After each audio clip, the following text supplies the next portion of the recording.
উত্তর কলকাতার মিষ্টি, কিছু মচমচে পরোটা আর অনেকখানি পাঁঠা। আজকের খাদ্য সফরে দুটো বেশ নামকরা দোকানের খোঁজ দিতে চলেছি, সঙ্গে থাকুন।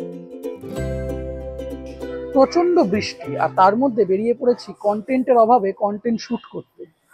এই মুহূর্তে দাঁড়িয়ে আছি হেদুয়া এলাকাতে। রামদুলাল সরকার স্ট্রিট থেকে একটু সোজা এগিয়ে এলে আপনার চোখে পড়বে প্রায় 150 বছরের কাছাকাছি একটি পুরনো মিষ্টির দোকানে, গিরিশচন্দ্র দে আর নকুর নন্দীর মিষ্টির দোকান। খেতে খেতে মিষ্টির বিবরণ আর এই দোকানের কিছুটা ইতিহাস শুনে নেব। প্রথম যে আইটেমটা নিয়েছি সেটা হচ্ছে মালাই সিঙ্গারা। এইরকম দেখতে বিষয়টা, খেয়ে বলা যাক কেমন।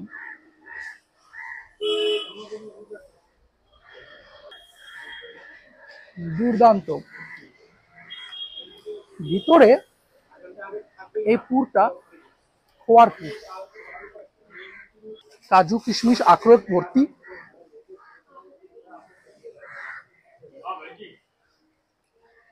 বলে রাখি, এই নকুর নন্দী আসলে গিরিশচন্দ্র দের জামাই। দোকানটা মহেশচন্দ্র দে তৈরি করেন 1841 সালে। জনাইয়ের অধিবাসী ছিলেন, পরে এখানে এসে এই দোকানটা তৈরি করেন। পরবর্তীতে তার ছেলে গিরিশচন্দ্র দে এটা পান এবং তার জামাই নকুর নন্দীর সঙ্গে ব্যবসাটাকে কলকাতার বুকে দাঁড় করান। কি ইন্টারেস্টিং ফ্যাক্ট না, জামাই শ্বশুর মিলে একটা দোকান কত বছর ধরে চালিয়ে আসছে। পরের মিষ্টিটা নিয়েছি দিলখুশ। এইরকম একটু ভেঙে দেখাই।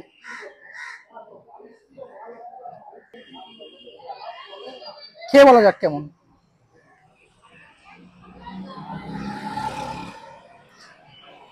খুব হালকা একটা কেশরের গন্ধ আছে।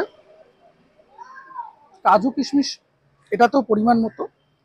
কিশমিশ পেলাম না, ওপর থেকে পেস্তা কুচি আছে, আখরোট আছে, কাজু আছে। এক কথায় কলকাতার বুকে মিষ্টির দোকান যদি থাকে তাহলে নকুর নন্দী আমার কাছে 1 নম্বর। পরের যে মিষ্টিটা নিয়েছি সেটা হচ্ছে এনাদের এখানকার বিখ্যাত ডাব সন্দেশ। এইরকম ওপর থেকে এটারও পেস্তা কুচি দেওয়া। খেয়ে বলি কেমন।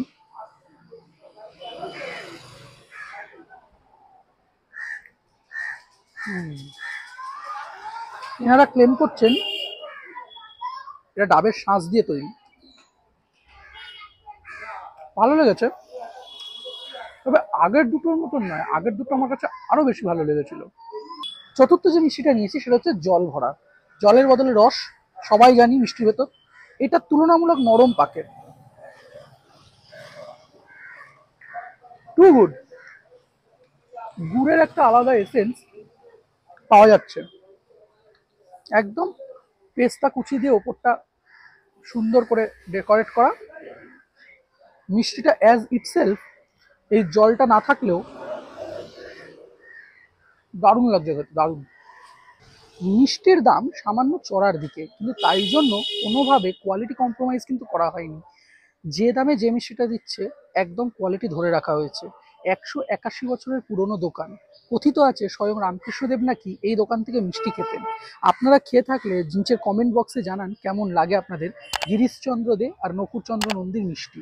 আমার তো খেয়ে ফুললি স্যাটিসফাই। দামগুলো নিচে ডিসক্রিপশন বক্সে দিয়ে দেবো, একটু ফলো রাখবেন। আমার সব শুদ্ধ বিল হয়েছে 155 টাকা।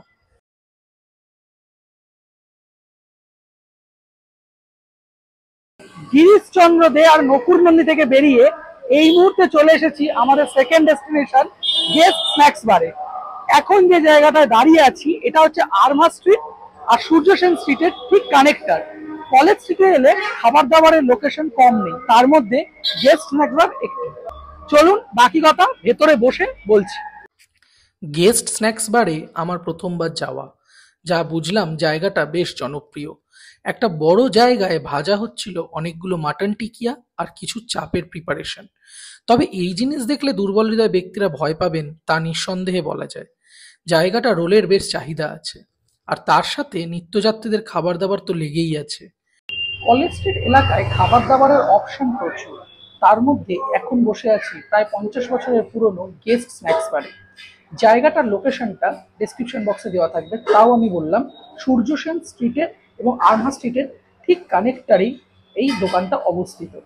নিয়েছি এদের এখানকার লাচ্ছা পরোটা, তার সঙ্গে মাটন টিকিয়া। এটা এদের দুটো ভার্সন হয়, একটা গ্রেভি ভার্সন এবং একটা ড্রাই ভার্সন। তার সঙ্গে নিয়েছি মাটন বটি কাবাব। খেয়ে দেখছি কেমন। লাচ্ছা পরোটাটা বেশ ফ্লেকি, এখনো গরম মচমচে আছে, এরকম ঝুরঝুর হয়ে যাচ্ছে।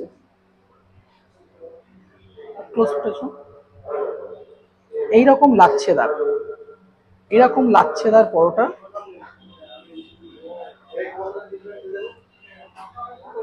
খেয়ে বলা যাক কেমন। গেস্ট স্ন্যাক্স বারে আমার প্রথমবার আসা। এই মাটন টিকিয়াটা একদম তোলা মাত্রে ভেঙে যাচ্ছে, এটা দেখাতে বলবো কাছ থেকে। এইরকম নরম, তবে হ্যাঁ, দুর্বল হৃদয় ব্যক্তিদের জন্য এটা নয়। বেশ প্রচুর পরিমাণে তেল আছে, হালকা একটা কেওড়ার গন্ধ আছে।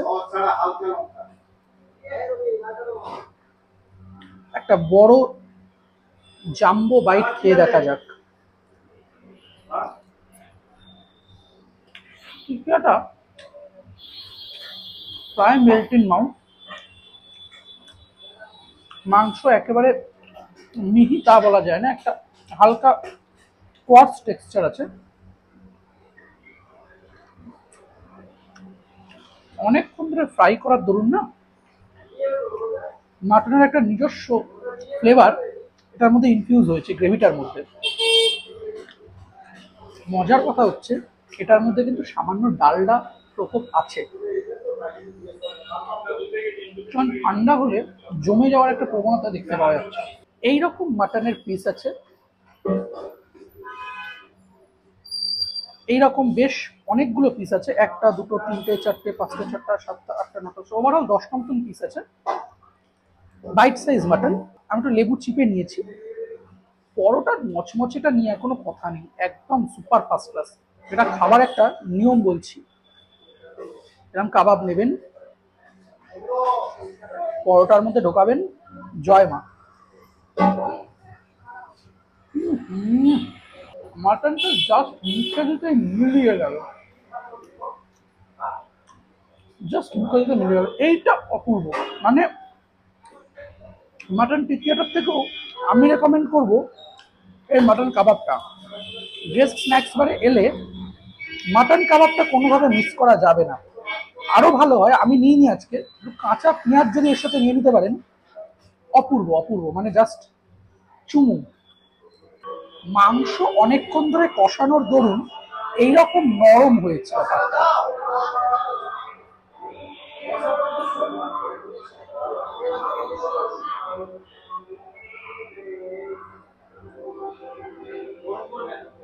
দারুণ দারুণ। এই কাবাবটা পেঁয়াজ কুচি দিয়ে লঙ্কা দিয়ে বেশ ভালো করে ফ্রাই করা, যার ফলে পেঁয়াজ কাঁচা লঙ্কার একটা আলাদা এসেন্স এটার মধ্যে ইনফিউজ হয়েছে, এটা বলাই বাহুল্য। গেস্ট স্ন্যাক্স বার থেকে খাওয়া শেষ, ওভারঅল খুবই ভালো লাগলো। মাটন টিকিয়াটাকে আমি যদি 10-এ 8 রেটিং করি, তাহলে মাটন কাবাবটাকে আমি 10-এ 10 রেটিং করবো। আমার খুব ভালো লেগেছে, হাইলি রেকমেন্ডেড।